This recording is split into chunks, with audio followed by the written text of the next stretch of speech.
to dream big, breaking new ground. They reshape the world we live in through innovations and overcoming challenges. Welcome to TECNO Phantom V Flip 5G presents Women Pioneers of India in association with Republic TV. Joining us on the show today is the very talented Pooja Dhingra, a renowned pastry chef and the creative mind behind bringing some of the most delectable desserts into the culinary world. Let's take a look at her incredible journey. Meet the remarkable Pooja Dhingra, a culinary pioneer who transformed her passion into an extraordinary journey. Pooja's story began when she began from studying at Le Cordon Bleu in Paris, armed with a deep love for baking and a dream. In 2010, she opened LE15 Patisserie in Mumbai, a patisserie that blossomed into an empire. Her innovative macarons soon became a sensation, captivating not just India but the world. Pooja Dhingra's journey is a testament to her relentless pursuit of excellence and her sweet success, inspiring countless others to follow their culinary dreams.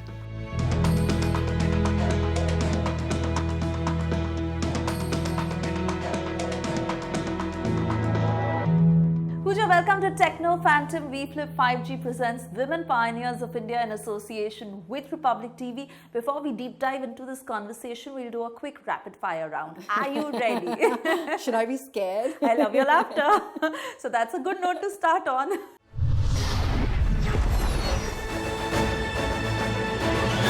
Sweet or savory? Sweet. The most challenging dessert you've ever made? Eggless macarons. One ingredient you can't live without in your kitchen? Chocolate. Your favorite dessert creation of all time? Our passion fruit macaron. Baking or eating desserts? Baking and then eating desserts. Exactly. Your go-to comfort food? Khichdi. Dal khichdi. Really? Yeah. Wow. Top 3 essential tools in your pastry kitchen? My digital weighing scale, oven and a whisk. Yes, of course. The most unusual flavor combination you've ever tried and loved? Actually, in the MasterChef kitchen, I had mahua ice cream, which was amazing. So that was really new for me. Favorite dessert-related memory from your childhood? It's the first time I baked actually. So I made brownies with my bua when I was 6, and that's what got me started on this journey. If you weren't a pastry chef, you would be doing? I would stick to law, I guess. I would still be a lawyer. But like you said, that you were as young as 6 when you baked your first brownies with your aunt. Yeah. And, it's very rare when one gets that kind of focus as young as that. And that became your life goal. It was never like, this is going to be my career. So it was never like this focus-driven thing because that didn't exist like 20 years ago, 25 years ago. Being a chef for a girl or like being in the food, coming into food industry wasn't really mainstream. So it wasn't like I was baking and I was like, oh, one day I'm going to be a pastry chef. It wasn't that. It was like, I love doing this, but what do I want to do with my life? And it's only when I started law school, so I actually went to law school for about 2 weeks, so I can't really say that it was, but I went in that direction, and 2 weeks in, when you know. So I knew that this is definitely what I don't want to do. And, I had the courage to go tell my parents that I don't think law is for me. And they were very supportive, and they asked me like, okay, if you don't want to do law, what is it that you want to do? And I think at 16, 17, I knew that someday I wanted to open a cafe. It's hard to believe that for the reason that you've been so on point with your timeline. You started baking at 6, then you were out of law school in 2 weeks because you knew that was not your calling, and then you received professional training in baking. You went to Paris to study, and then you were as young as 23 when you started LE15. Your father ran a restaurant, and somewhere you had those early learnings, and today you are where you are. So literally a pioneer when it comes to food, entrepreneur, and most importantly introducing the desserts that you have in India, and that was your passion. So how did that happen? It seems nice now to kind of zoom out and say that this is the timeline and it went like a straight arrow, but it was quite complicated and challenging, and that's how life is for everyone. For me as well, I started baking like I said when I was 6, and I loved it. Went to law school, didn't want to do it, moved to Switzerland for 4 years, then moved to Paris for a year. That's And in Paris, that's when I actually saw a couple of things. One is that I tried desserts that I had never tried before in my life. Started asking myself questions to why is this not available in India? We had such a narrow view of what Western desserts were, and they were mostly American style desserts, donuts, cheesecakes, etc. I never saw macarons before. I never saw madeleines. I didn't know what a financier was. All these different things that I'd noticed in Paris. And another thing is that the way the French chefs treat their food, right? It's like you're an artist. Like I remember for the first time when I walked into a pastry shop, and it was like this display which was like jewelry, and like a pastry chef was considered to be an artist, and it was just like an experience that I felt like, wow, I would love to kind of translate this and take it back to India. And that's how the idea of it started. I started from baking out of my parents' home kitchen. And 3 months in, my mom was done with me. She's like, you need to get out of here. You're messing my whole kitchen up. So, like, why don't you? And my parents have always been super encouraging. And they were the ones who, had bigger dreams for me than I guess I had for myself. And they were like, why don't you move out, get a professional space? So at 23, I actually got a 500 square foot kitchen, and I started working out of there. And I actually started teaching first. So the teaching came before the actual standalone shops. So we had a kitchen, and we were like, supplying desserts to people from there. And there was no one who was teaching baking professionally, short-term courses. So we started teaching, and that actually has been a big part of education, and imparting knowledge has been a big part of my journey as well. So after you started LE15, what was the turning point for you? Because not only was it access to macarons, and you started in Mumbai, it was more easily available as opposed to, a lot of people visiting France and having it. What was that time like? I think it's like, in my memory, it's all like composed into like one really long day of work. But it was obviously a wonderful time, and it's always been, as an entrepreneur, you're faced with so many challenges. And I think when you're younger, you're just so focused on all the challenges in front of you that you kind of don't see the good things that are happening, which is something that I've learned to kind of now see with balance. And, yes, challenges arise even today, every single day, but there's also so many good things. So how do you change your perspective and kind of look at everything in a more wholesome manner? Back then it was exciting. I mean, there was something new happening every single day. There was also something bad happening every single day. So I think my lens was just like, it was good, it was bad, it was good, it was bad. Yeah. What have been the most horrific experiences for you in the kitchen? When you're in the kitchen, there's so many things that can go wrong, and over my 15-year career, I've seen my share of ups and downs. I always ask people, this is a question I love asking, students that I teach actually, what is your biggest baking horror story? And the one that stayed with me, I don't know, I think it was like in one of my first classes that I took, was this girl who said that she put her tray of brownies in the oven, and it was beautiful, and then suddenly there was like almost a mini explosion. And then she was like, I asked her what went wrong, and she said, instead of using a teaspoon of baking soda, she used a cup. And it went horribly wrong. So that's why I always say in baking, it's very precise, it's scientific, please follow your recipe, it's not like cooking. So there's many things that go wrong in a pastry kitchen. You describe your internship, some parts of it, as downright torturous. Why? What was that like? One like? of them. So I had 2 or 3 internships in Europe before I moved back to India. And one was when I was just 6 months into college, and it was at one of the leading hotels of the world. And it was, actually no, that one was I chose a smaller hotel because I wanted more hands-on experience. And when you're 18, I was in charge of breakfast service for the entire hotel there were anywhere between 60 to 90 guests every day. And I had to do everything from imagine running a whole restaurant, like something that 8 to 10 people would do here, one intern is doing there. So that's also the way, you're trained to be a lot more efficient, and the way you handle things. So it was like waking up every day, going to the restaurant, setting the restaurant up, taking orders from the guests, cooking their eggs, cooking everything for them, running before checkout time and checking all the mini bars of all the hotel rooms, coming back down, clearing everything, washing everything, ironing everything, prepping everything for the next day. doing all of that in heels. And then I didn't have a very good boss. So I think for me, it was like I was in a different country. I was very young. No one spoke English. So it was really trying to communicate. And I love a challenge. So it's not, I don't shy away from hard work or challenges. It actually taught me a lot because it taught me what not to do when I have my own business. So I'm very grateful for that experience because it made me the person I am today. And then I had another internship in Switzerland itself, 3 years apart from this, which was, polar opposite of this experience. Even though it was not in English, I had to speak, my whole team was in French, I was doing housekeeping.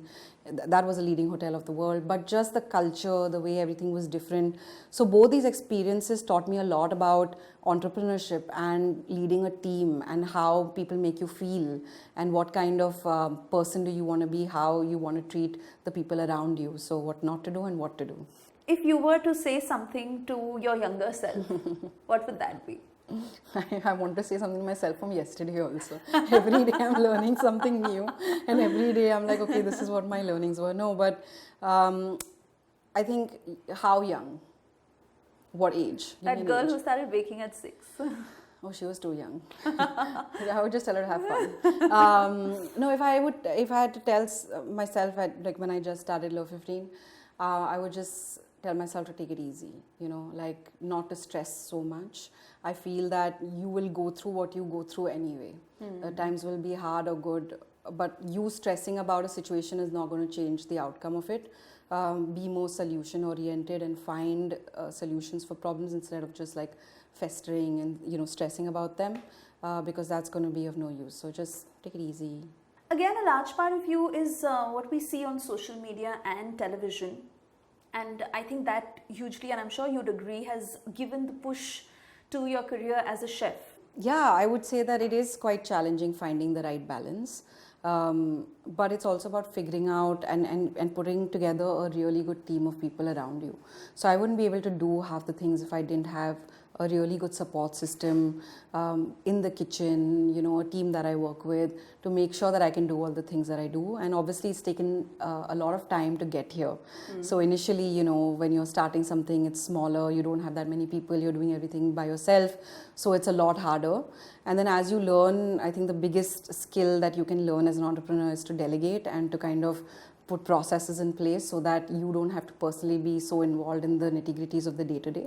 I find a lot of fun in that every day is going to be a different day.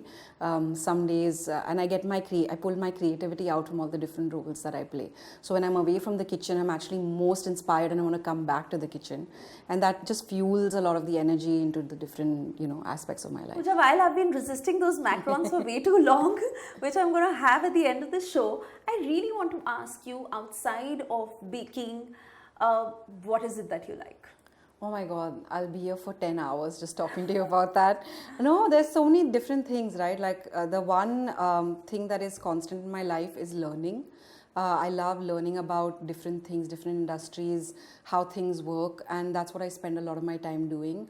Every year I challenge myself to do something crazy big that seems difficult and impossible for me, and that that outside of work, that gives me a lot to focus on and challenge myself and my mind.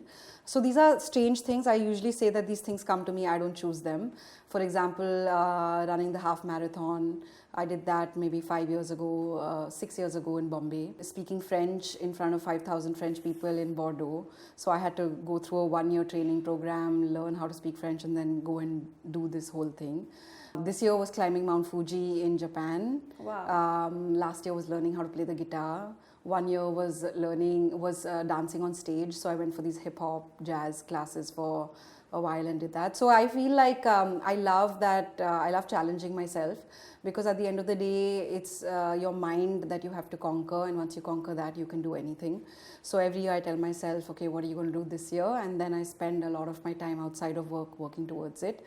And yeah, I'm going to go back to Fuji next year, and then my other big thing for next year I will figure out soon. Wonderful, Yeah. wonderful. That is so nice. Again, macarons, I'd say you brought to India in that sense. What's next? What is it outside of India that you're still looking at, which you want to make a big part of the Indian pastry industry? You know, I'm actually looking at the flip side now. So I say I bought something to India, and I'm thinking of what can I take from India to the world. Wonderful. So that is, you know, things that I've been thinking about. We have so many. You know, also being on MasterChef has really widened my horizon in terms of regional cuisine, regional ingredients, what happens across the country. It's been quite an exciting journey. So I'm now looking at what can I use and incorporate in my pastry, in my dessert, and then showcase that a side of India to the world that the world hasn't seen. So let's see. Got something from France to India, now let's take something from India to the world. That is fantastic. Yeah. And other than this, you're also authoring. So other than that, you're also an author. You've written 7 books. You're teaching. You have a central kitchen. You're training a lot of students under you. What is that like?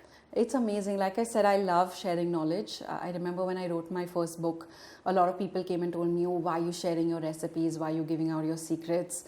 People don't like to share things. And I said, I have learned so much from reading so many books ever since I was little, and if those people felt the same, I would not have any information and I would not have any knowledge. So if everyone starts becoming selfish about sharing, what are you going to do with that knowledge once you go anyway? So for me, it was part of like my contribution to the industry and to so many young bakers' journeys was that I had a hard time finding recipes that worked with Indian ingredients in an Indian kitchen.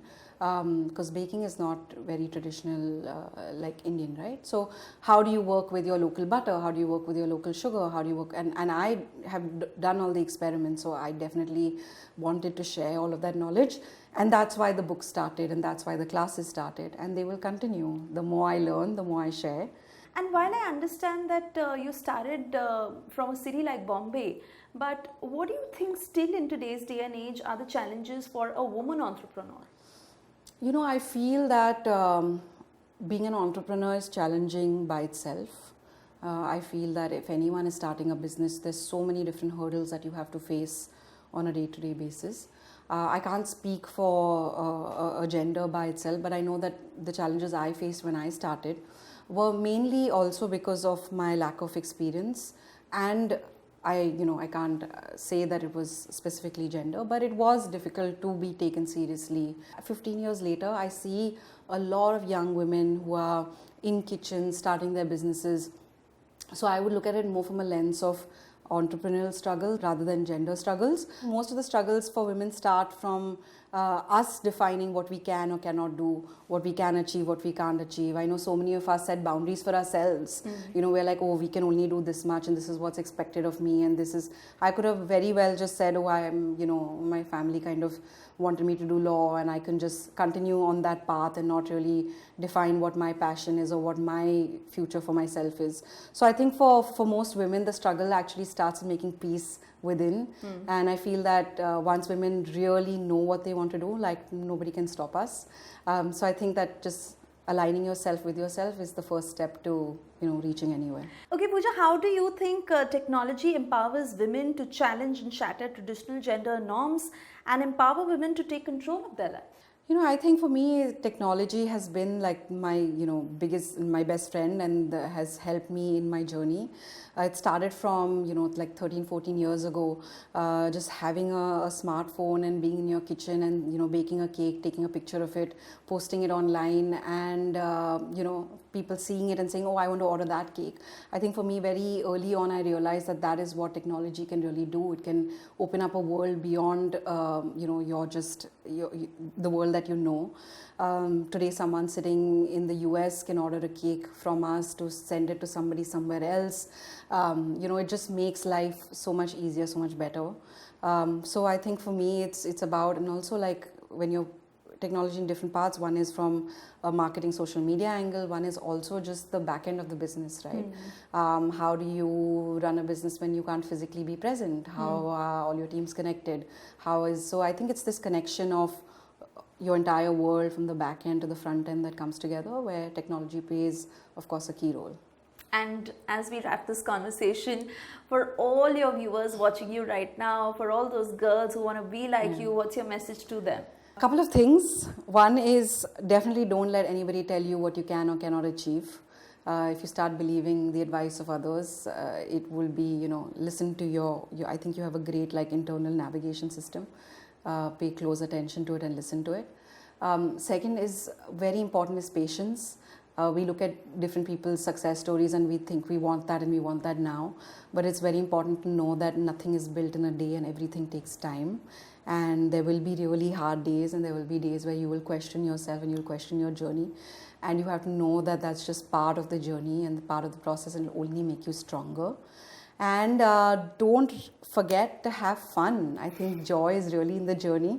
So try to, stress less, pull yourself out from the situation, look at the bigger picture and have fun with whatever you're building. So, I don't know about the stress that you face inside the kitchen, but your smile is so infectious, and wishing you all the very best. Thank you so much. With not just bringing newer desserts to India, but also taking a lot of our goodies to other countries. Yeah. Thank you. It's been lovely talking to you. Thank you so much. Time for dessert? Yes. And while I grab that, let's take a quick selfie before that. Yes, for sure. Okay.